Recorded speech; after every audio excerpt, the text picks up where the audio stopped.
The popularity of hymn singing amongst the Tongan people is due in no small part to the genius of Dr. Egan Moulton.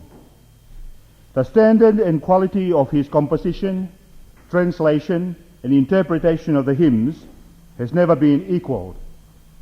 It is not possible to do justice to Moulton's work if one doesn't understand the Tongan language.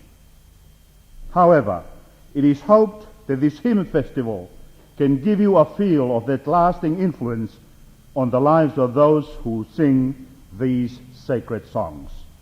The first one is that well-known hymn, the popular one of Charles Wesley, when he wrote it at the first anniversary of his conversion. Oh, for 1,000 tongues to sing my great Redeemer's praise, to the tune Lingam.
Siupeli.